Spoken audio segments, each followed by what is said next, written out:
बीड जिल्ह्यातील केज तालुक्याच्या मस्साजोगचे सरपंच संतोष देशमुख यांच्या अपहरण आणि हत्या प्रकरणाला 1 महिन्याचा कालावधी लोटलाय। या प्रकरणी पोलिसांनी आतापर्यंत 8 आरोपींना अटक केली आहे, मात्र अजूनही कृष्ण आंधळे नावाचा आरोपी फरार आहे।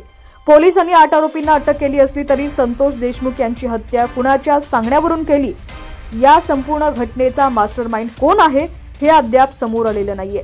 संतोष देशमुख यांच्या हत्येचं गूढ उलगडण्याचं मोठं आव्हान पोलिसांसमोर आहे।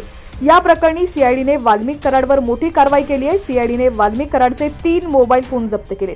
त्यातून संतोष देशमुख यांच्या हत्येचे धागेदोरे पोलिसांच्या हाती लागू शकतात अशी शक्यता वर्तवली जाते। वाल्मिक कराडचे 3ही फोन आता फॉरेन्सिक तपासासाठी पाठवले जाणार आहेत, तसं त्याच्या आवाजाचे नमुनेही तपासले जाणार आहेत।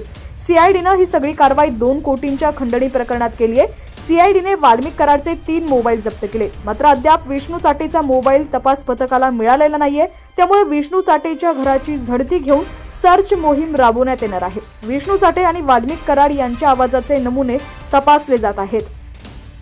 सरपंच देशमुख यांच्या हत्येनंतर 2 कोटींच्या खंडणीचं प्रकरण समोर आलं होतं। या प्रकरणात वाल्मिक कराड, विष्णू चाटे आणि सुदर्शन घुलेवर गुन्हा नोंद आहे। कराडचे आवादा कंपनीच्या अधिकाऱ्यांसोबत विष्णू चाटे यानं स्वतःच्या मोबाईलवरून बोलणे करून दिले होते।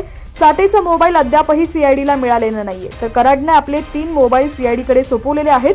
मोबाईल जप्त करण्यात आले असून या 3 मोबाईलची फॉरेन्सिक तपासणी केली जाणार आहे। मोबाईलवरील संवादाचा आवाज कराड याचाच आहे का याची पडताळणी केली जाणार आहे।